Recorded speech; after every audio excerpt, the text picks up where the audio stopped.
Yung drainage na to, pwede siyang i-cut kung ano yung size ng drainage. Lakas na talaga ng ulan, guys. Grabe, oh. Ay, na-excite ako, guys. Ang perfect ng ulang ko for the rainy weather. Itong mga bagay na to nun, pinagpa-pray ko lang to nun.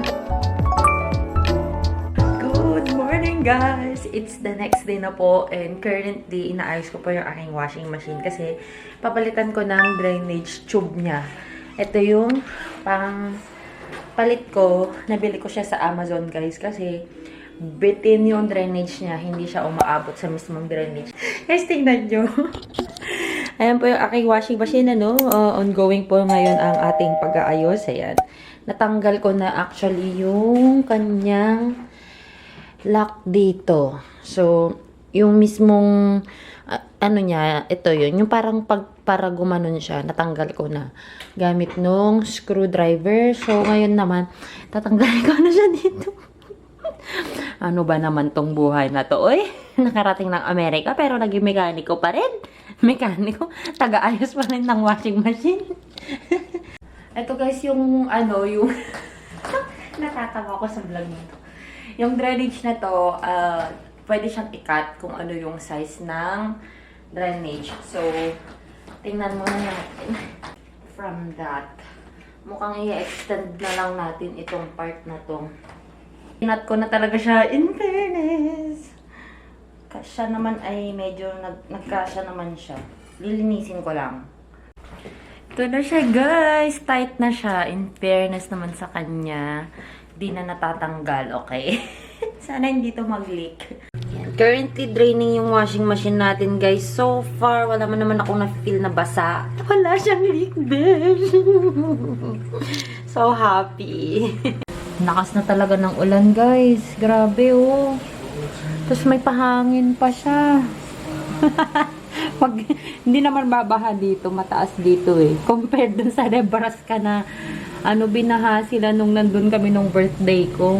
Grabe, oh. Kita mo yung hangin, bes. Ba't hindi masyadong mahangin pag sa video? Buksan ko sana, guys, itong ano, screen door nito. Kaso, pumapasok yung tubig dyan, no? Kaya wag na. Oh, sarap mag-welcome ng Sabat. Napaka-cozy. Tapos, ganito pa yung ilaw. Guys, tapos na yung ulan. Tapos, umaraw din. Tingnan mo, parang after 5 minutes lang na pinakita ko sa inyo yung sa harap. Ayan, wala na. Tapos, maaraw na naman. Ang gulo talaga ng weather dito. Kakaloka. Ayan, guys, kumukulo na siya. So, oh my God. Ayan, pwede na. Kung makikita nyo, may mga towel. Tinakpan ko yung mga burner kasi natatalsikan ng mantika. Tapos, pag nagluto ako, umuusok. Natatakot ako. Kaya yan, tinakpan ko na sila para din na sila matalsikan. Ay, na-excite ako, guys. Ang perfect ng ulam ko for the rainy weather. Ayan, actually, tayo na naman yung lupa.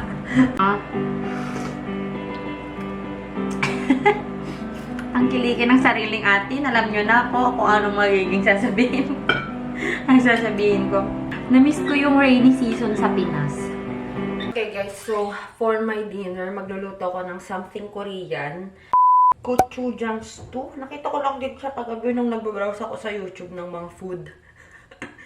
Kaya din ata di ako nakatulog. Yung tofu, ground beef, patatas, onion leaves, onion. O kailangan ko pa pala ng garlic. Yung gochujang, red pepper flakes.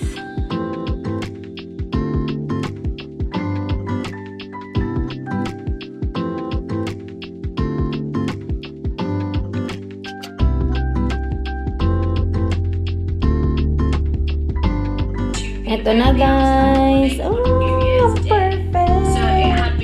Titikman natin ngayon, ha. May water na ako dyan. Alright, guys. Tikman na natin. Excited ako. Kailangan talaga dito may kanin kasi maanghang siya, sis. First time kong gumawa ng ganito. Napanood ko lang to sa YouTube kagabi, eh. Na may ganito pala. Maanghang nga siya, sis. Nagdagdag pa kasi ako ng 2 tablespoon na chili powder.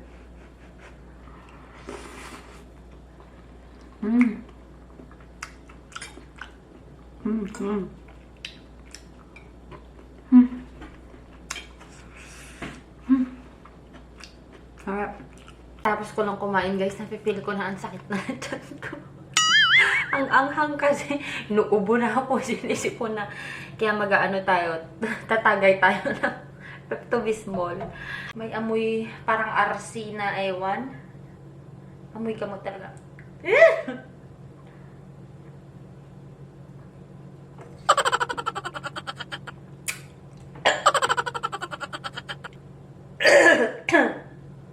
Ayoko na.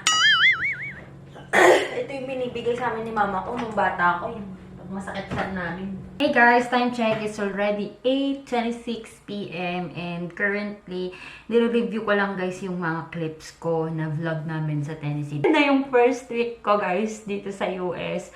Natutuwa ako na itong mga bagay na to noon, pinagpa-pray ko lang to noon. Tapos ngayon, nandito na lahat. Actually, nung nasa Pinas ako, sabi ko, nung pagka-graduate ko ng college, parang ang pangarap ko ganito.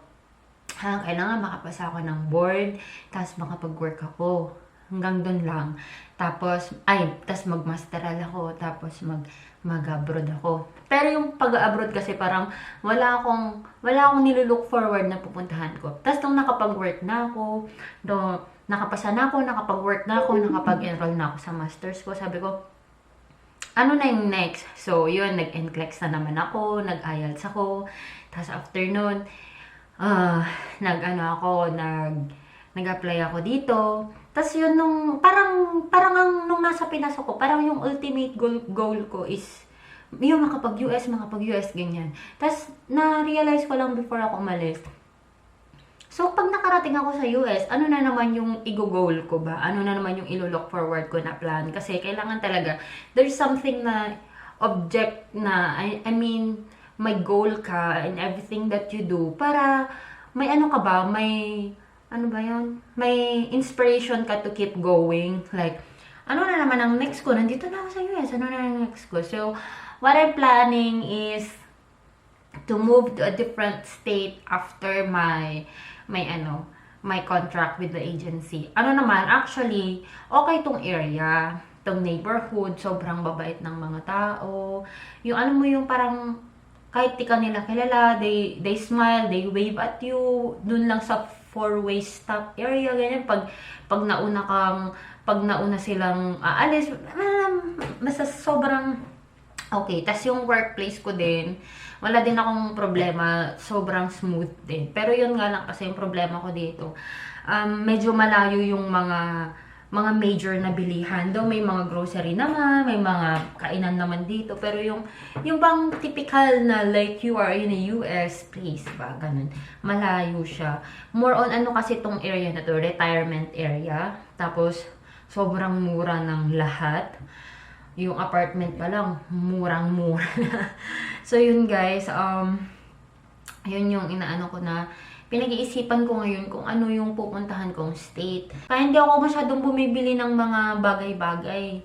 Ganun. Kasi pag dito, pagsaway ako, kasi nandun nga si tita ko, tsaka very ang Filipino community doon. Pati sasakyan ko, hindi ko madadala kasi ibang island na yun eh. Kung hindi ako pupunta ng Hawaii, dapat pumunta ako sa state na may Adventist hospital. Kasi pangarap ko talaga na makapag-work sa Adventist Hospital pag nandito na ako sa US. Para makita ko ba paano ba yung system ng Adventist Hospital dito. Yun yung mga gusto kong mangyari. So, yeah, let's see kung anong gagawin, kung anong magiging plano ng Panginoon para sa... Those are just my plan, pero... Hey everyone! So before you go, magsha-shoutout lang po muna tayo as promised sa mga nag-comment po sa aking vlog na...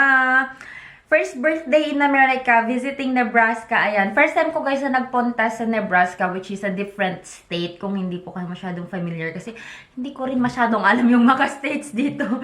Ayan. Malapit lang siya na state dito. Parang 2 hours drive lang siya. So, shoutout po kila Lady Jean Velonza, Mary Diana, Marichel Lazaro, Miriam V, Lynn Paulo, Cristel Yap, Manilyn Gonzalez, Raymond Caberto, It's Me, Cherry, and Roni Caberto. Ayan. Thank you so much everyone for always commenting. Lalo na po sa mga suki na po dito na nagko-comment. Every video talaga. Kung minsan guys, hindi ko nga alam na may video pala akong palabas. Nanonotify na lang ako dahil sa comment na oo nga pala, may nakaschedule pala kayo na video ko. Ayun guys. So, thank you so much guys kasi kahit papano, alam ko na may nakaka-appreciate sa aking work dito. I mean, yung ginagawa ko na pag-i-edit. The editing part pa lang guys is so time-consuming na. And then, yung sa vlog naman dito, guys, I'm not here to brag or anything. I just want to show you that life here is not as grandiose as expected nung nasa Pinas pa tayo. So, yung iba kasi ang iniisip pag nandito na sa Amerika, life is so easy, life is just so social and glam and all of that. Pero, guys, pero I don't know, siguro ang priority ko kasi iba ang priority ng iba. So, iba-iba tayo ng priorities. For me, my priority is to save up. Kasi, I don't wanna stay here for long time. Ayoko na dito ako mag-retire as of now. Hindi ko na nakikita yung sarili ko na dito ako tatanda. So, gusto ko talaga mag-save, mag-invest para makauwi na agad ako ng Pinas. Kasi iba pa rin talaga sa Pinas, guys. Lucky kayo kung nandyan kayo sa Pinas kasi kasama niyo yung family niyo. Pero, ay, kahit naman kasi nasa Pinas ako, di ko rin kasama pamilya ko. Nandito ako sa Amerika, hindi ko pa rin kasama pamilya ko. So, kahit saan ako magpunta, guys, mag-isa talaga ako sa buhay. Ayan, so, yun lang guys. Thank you so much guys sa mga naka-appreciate po sa mga simpleng vlogs, simpleng buhay dito sa Amerika. That's it guys. If you haven't subscribed to this channel yet, please do subscribe. And kung gusto nyo rin po mapasali sa mga susunod na vlog, mag-comment lang po kayo. And sure po yan na mapapasali po kayo sa mga susunod na vlog. Basta may comment po kayo. And if you haven't followed me yet on my Instagram and on my Facebook, the name is Joy of Mia. And I'll talk to you guys on my next one. Bye!